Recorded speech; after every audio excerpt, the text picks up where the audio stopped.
सीधा चलते हैं प्रधानमंत्री नरेंद्र मोदी और ब्रिटेन के spokesperson of the external affairs ministry to conduct the proceedings. Good afternoon, distinguished Prime Ministers, members of both delegations, friends from the media. We will now begin with the press statements. May I now request Shri Narendra Modi, Prime Minister of India, sir, to make his press statement. Your Excellency, Prime Minister Boris Johnson, distinguished delegates, media के हमारे साथी, नमस्कार।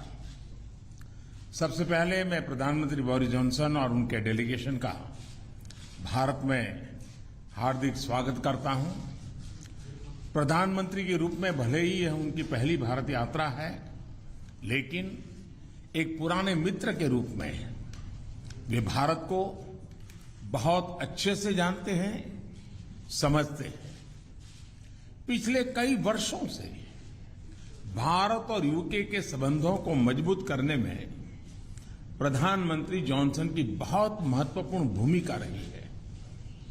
इस समय जब भारत अपनी आजादी का अमृत महोत्सव मना रहा है, प्रधानमंत्री बोरिस जॉनसन का यहां आना अपने आप में एक ऐतिहासिक पल है।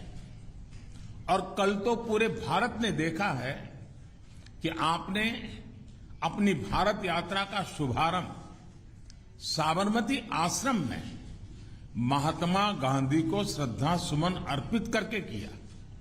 फ्रेंड, पिछले साल हमने दोनों देशों के बीच कॉम्प्रिहेंसिव स्ट्रेटेजिक पार्टनरशिप की स्थापना की थी और इस दशक में अपने संबंधों को दिशा देने के लिए हमने एक महत्वाकांक्षी रोड मैप 2030 भी लॉन्च किया था।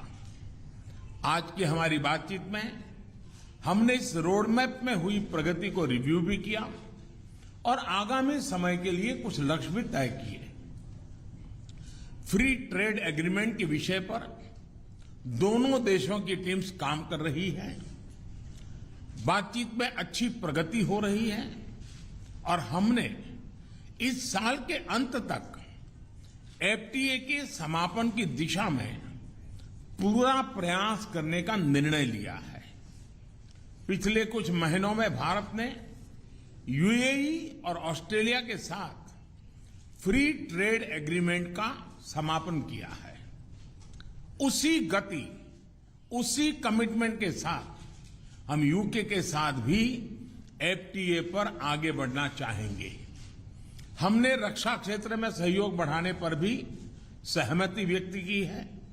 रक्षा क्षेत्र में मैन्युफैक्चरिंग, टेक्नोलॉजी, डिजाइन और डेवलपमेंट सभी क्षेत्रों में यूके द्वारा आत्मनिर्भर भारत के समर्थन का हम स्वागत करते हैं। फ्रेंड्स, भारत में चल रहे व्यापक रिफॉर्म्स हमारे इंफ्रास्ट्रक्चर मॉडर्नाइजेशन प्लान और नेशनल इंफ्रास्ट्रक्चर पाइपलाइन के बारे में भी हमने चर्चा की। हम यूके की कंपनियों द्वारा भारत में बढ़ते निवेश का स्वागत करते हैं और इसका एक उत्तम उदाहरण हमें कल गुजरात में हालोल में देखने को मिला। यूके में रहने वाले 1.6 मिलियन भारतीय मूल के लोग समाज और अर्थव्यवस्था के हर क्षेत्र में सकारात्मक योगदान कर रहे हैं। हमें उनकी उपलब्धियों पर गर्व है और इस जीवंत सेतु को हम और मजबूत करना चाहते हैं। इस दिशा में प्रधानमंत्री जॉनसन ने निजी रूप से बहुत योगदान किया है। इसके लिए मैं उनका अभिनंदन करता हूं। फ्रेंड्स, हमने ग्लासगो में आयोजित COP26 में लिए गए संकल्पों को पूर्ण करने के लिए अपनी प्रतिबद्धता जताई। आज हमने अपने क्लाइमेट और एनर्जी पार्टनरशिप को और अधिक गहन करने का निर्णय लिया। हम यूके को भारत के नेशनल हाइड्रोजन मिशन में शामिल होने के लिए आमंत्रित करते हैं और हमारे बीच स्ट्रेटेजिक टेक डायलॉग की स्थापना का मैं हृदय से स्वागत करता हूं।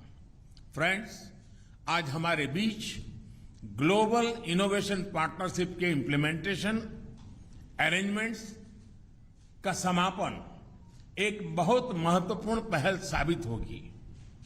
यह अन्य देशों के साथ हमारी विकास साझेदारी को और मजबूती प्रदान करेगा। इसके तहत तीसरे देशों में मेड इन इंडिया इनोवेशंस के ट्रांसफर और स्केलिंग अप के लिए भारत और यूके $100 मिलियन तक को फाइनेंस करेंगे। इनसे सस्टेनेबल डेवलपमेंट गोल्स की प्राप्ति में और क्लाइमेट चेंज से निपटने के प्रयासों में भी मदद मिलेगी। ये हमारे स्टार्टअप्स और एमएसएमई सेक्टर के नए मार्केट्स तलाशने और अपने इनोवेशंस को ग्लोबल करने में बहुत उपयोगी सिद्ध होगा। फ्रेंड, हमने क्षेत्रीय और वैश्विक स्तर पर हो रहे अनेक डेवलपमेंट्स पर भी चर्चा की। एक free, open, inclusive and rule based order पर आधारित इंडो पैसिफिक क्षेत्र बनाए रखने पर हमने जोर दिया। इंडो पैसिफिक ओशन इनिशिएटिव से जुड़ने के यूके के निर्णय का भारत स्वागत करता है। हमने यूक्रेन में तुरंत युद्ध विराम और समस्या के समाधान के लिए डायलॉग और डिप्लोमेसी पर बल दिया। हमने सभी देशों की क्षेत्रीय अखंडता और संप्रभुता के सम्मान का महत्व भी दोहराया। हमने एक पीसफुल, स्टेबल और सिक्योर अफगानिस्तान और एक इंक्लूसिव और रिप्रेजेंटेटिव गवर्नमेंट के लिए अपना समर्थन दोहराया। यह आवश्यक है कि अफगान भूमि का प्रयोग अन्य देशों में आतंकवाद फैलाने के लिए नहीं होना चाहिए। एक्सेलेंसी, आपने हमेशा भारत और यूके के संबंधों को मजबूत करने के लिए विशेष प्रयास किए हैं। इसके लिए हम आपका अभिनंदन करते हैं। एक बार फिर आपका और आपके प्रतिनिधिमंडल का भारत में हार्दिक स्वागत है। बहुत बहुत धन्यवाद। Thank you, sir. May I now request His Excellency Right Honourable Boris Johnson. Thank you very much.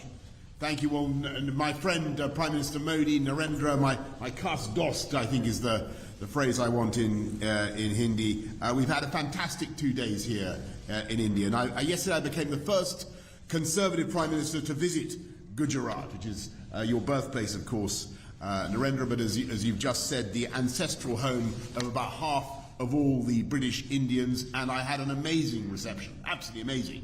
I felt a bit like Sachin Tendulkar, and my face was about as ubiquitous everywhere as Amitabh Bachchan.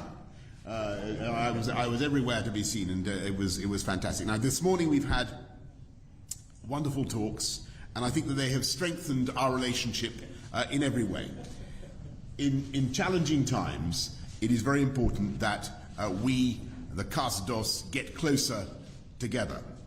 And I believe the partnership between Britain and India, one of the oldest democracies, Britain is one of the oldest, I mean Iceland they say is older, but we're one of the oldest, and India, certainly the largest democracy, is one of the defining friendships of our times. And what we're doing is taking forward an ambitious 10-year roadmap for British-Indian relations that we agreed last year. It was great to see you at the G7, but since then the threats of autocratic coercion have grown even further. And it's therefore vital that we deepen our cooperation, including our shared interest in keeping the Indo-Pacific open and free. So today, we've agreed a new and expanded defence and security partnership, a decades-long commitment that will not only forge tighter bonds between us, but support your goal, Narendra, of Make in India. The UK is creating an India-specific open general export licence, reducing bureaucracy and slashing delivery times for defence procurement. We've agreed to work together to meet new threats across land, sea, air, space and cyber, including partnering on new fighter jet technology, maritime technologies to detect and respond to threats in the oceans. We're extending our partnership as science superpowers and building on the collaboration between Oxford AstraZeneca, for instance, and the Serum Institute of India, which vaccinated more than 1 billion people against COVID, including, I'm proud to say, I have the Indian jab in my arms, and a power of good it did me. So many thanks to India. And that has helped India to become what Narendra has called the pharmacy of the world. Today, we're embarking on joint initiatives on malaria vaccines, on antimicrobial resistance, and a digital partnership between the Indian National Health Authority and our NHS. We're also taking big steps together on energy security, helping each other to reduce our dependence on imported hydrocarbons and adopt cheaper, more sustainable, homegrown alternatives. And we have a new offer, a new plan to develop offshore wind from the Celtic Sea to Dhanushkodi. We've got a new UK-India hydrogen science and innovation hub, and we're taking forward the Green Grid solar power initiative that you and I began, Narendra, at COP26 in Glasgow together with 80 other countries. It's an incredible fact that the sun provides enough energy every day to power the world 10,000 times over. You have a lot of solar power here in India. The sun's putting on a fantastic performance today, but we have quite a lot in Britain as well. These partnerships form the superstructure of the living bridge that Narendra describes between our countries.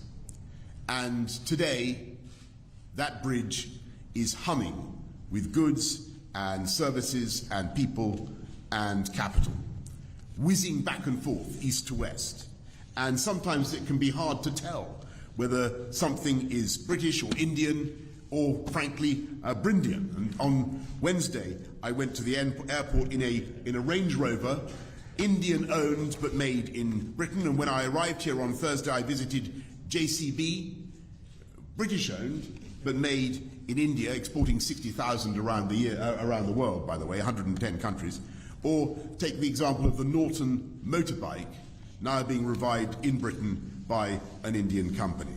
And I'm very pleased that this visit has not only deepened our economic partnership, we've agreed new deals worth £1 billion and created more than 11,000 jobs across the UK in everything from electric buses to the robotic surgery of Smith & Nephew, which I saw yesterday, as well as in artificial intelligence, where India's strengths are remarkable.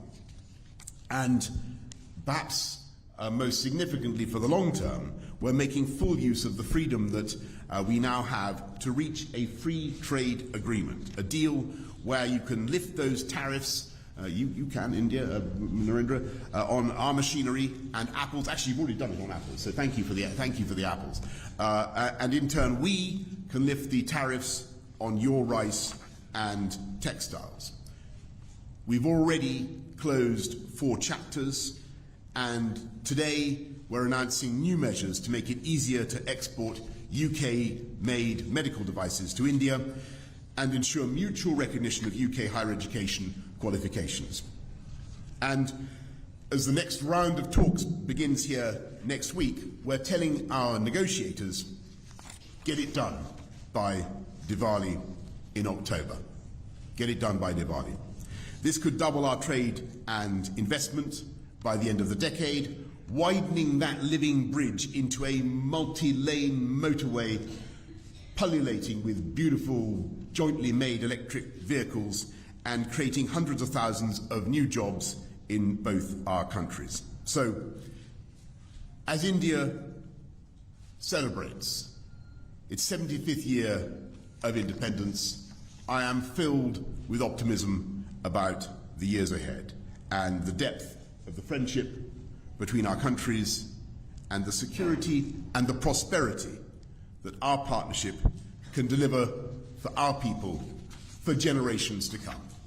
Thank you all very much, and thank you, Prime Minister Modi. Thank you. Thank you. Thank you, Excellency. That concludes the press statements.